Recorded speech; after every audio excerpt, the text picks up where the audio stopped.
देश में इस समय खलबली मची हुई है। मोदी सरकार को लेकर अब दावे होने लगे हैं कि ये सरकार अब ज्यादा समय तक नहीं चल पाएगी, बजट सत्र में ही ये गिर जाएगी। इस बार का जो बजट है वो पास कराना भी मोदी सरकार के लिए आसान नहीं रहने वाला है। मोदी सरकार की नीतियां अब उसके सहयोगियों पर ही भारी जो पड़ने लगी हैं।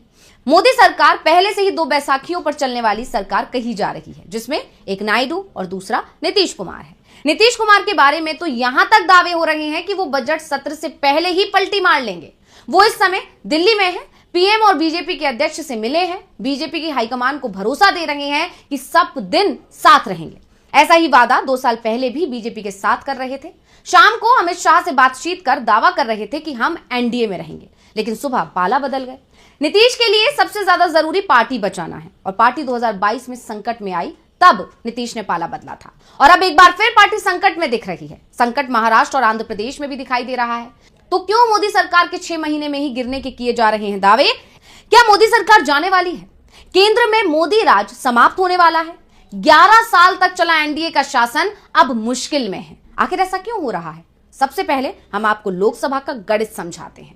तो लोकसभा में इस समय है 542 सांसद, एक सीट पश्चिम बंगाल की वशीरहाट खाली है। टीएमसी के एसके नरूल इस्लाम यहां से चुनाव जीते थे, लेकिन 25 सितंबर 2024 को उनका निधन हो गया। अभी यहां उपचुनाव होने हैं। अब बची 542 सीटों में बहुमत का आंकड़ा 272 का होता है। एनडीए के पास 293 सदस्य हैं, जिसमें से बीजेपी की 240 सीटें हैं, जबकि चंद्रबाबू नायडू की टीडीपी की 16, नीतीश कुमार के जेडीयू की 12, एकनाथ शिंदे की शिवसेना के पास 7 और चिराग पासवान के एलजेपीआर के पास 5 सांसद हैं। बाकी के कुछ दलों के 1 या 2 सांसद हैं, जिससे मिलकर एनडीए 293 सीटों तक पहुंचता है। लेकिन अब इनमें से कई दल बगावत की राह पर दिखाई दे रहे हैं। अभी सिर्फ सत्ता के चलते बीजेपी के साथ है, लेकिन सत्ता हाथ से फिसलती दिखेगी तो ये दल पाला बदलने में देर नहीं करेंगे, क्योंकि सभी दलों को इस समय बीजेपी से डर लग रहा है।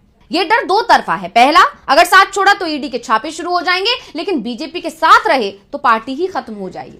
अब ईडी के छापे का सामना करना है या जनता की नाराजगी और बीजेपी की सहयोगी दलों को खत्म करने की नीति से लड़ना है? इसी पशुपेश में सहयोगी दल अभी दिख रहे हैं। तो बात हम बिहार से ही शुरू करते हैं। बिहार में इस समय नीतीश कुमार की जेडीयू और चिराग पासवान की एलजेपीआर के अंदर जबरदस्त कशमकश दिखाई दे रही है। दोनों ही दल एनडीए छोड़ने की तैयारी में है। नीतीश कुमार को लेकर तो इस तरह के दावे लगातार किए जा रहे हैं।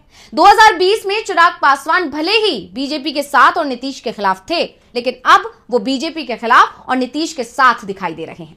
केंद्र सरकार के कई विधायकों का वो जेडीयू के साथ मिलकर विरोध कर चुके हैं। हाल ही में चिराग ने एलजेपीआर के पटना कार्यालय का जब उद्घाटन किया था तो कहा था कि वो नीतीश कुमार को अपने कार्यालय में जरूर बुलाएंगे और वो आएंगे भी। चिराग ने ये बात कार्यकर्ताओं से चर्चा के दौरान कही, जिसका वीडियो वायरल हो गया और कुछ ही देर में नीतीश कुमार एलजेपीआर के कार्यालय पहुंच गए थे।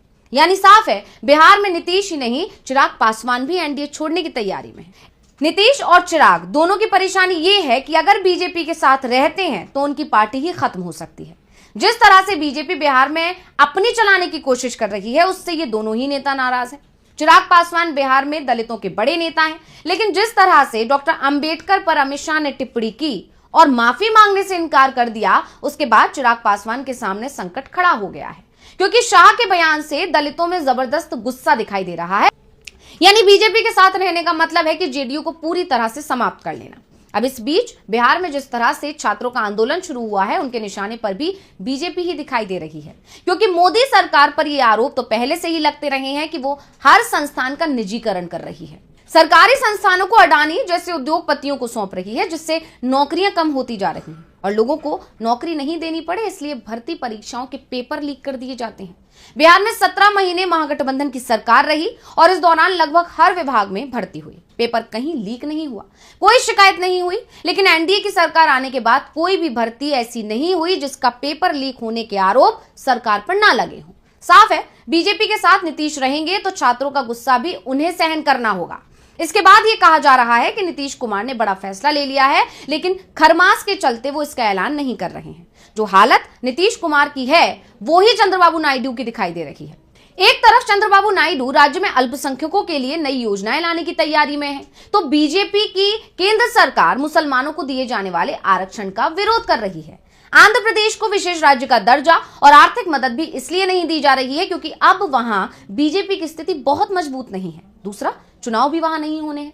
इसे लेकर चंद्रबाबू नायडू भी नाराज चल रहे हैं। वो बार बार दिल्ली आ रहे हैं, लेकिन उन्हें कोई मदद नहीं मिल पा रही है और बाबा साहब के अपमान का मामला नायडू को भी परेशान कर रहा है। कांग्रेस ने इस मामले को लेकर पूरे देश में साल भर अभियान चलाने का ऐलान किया है। अब इन सब के बीच इंडिया गठबंधन की तरफ से मोदी सरकार की घेराबंदी भी कर ली गई है। बजट सत्र अब आने वाला है और इसी सत्र में मोदी सरकार के जाने का काउंटडाउन शुरू हो जाएगा। नीतीश हो या नायडू या चिराग पासवान बजट सत्र में ही पाला बदल सकते हैं, ऐसे दावे किए जा रहे हैं, जिसके बाद मोदी सरकार का गिरना लगभग तय हो जाएगा। ऐसे में केंद्र में या तो इंडिया गठबंधन सरकार बनाएगा या फिर नए चुनाव होंगे। वैसे भी आज जो हालात दिखाई दे रहे हैं उसमें एक बात साफ है, चुनाव हुए तो बीजेपी पूरी तरह साफ हो जाएगी। 2024 में उसे 240 सीटें मिली थी। ये सीटें जनता के वोट से मिली थी या ईवीएम से, इस पर अभी तक सवाल बना हुआ है। लेकिन 2025 में अगर लोकसभा चुनाव होता है तो बीजेपी के लिए 140 सीट जीतना भी मुश्किल दिखाई दे रहा है। ऐसे में अब इंतजार बजट सत्र का है, जिसमें मोदी सरकार के गिरने की पूरी संभावना दिखाई दे रही है। तो रिपोर्ट आपको कैसी लगी, हमें कमेंट करके अपनी राय जरूर दीजिएगा। इसी के साथ मुझे दीजिए इजाजत।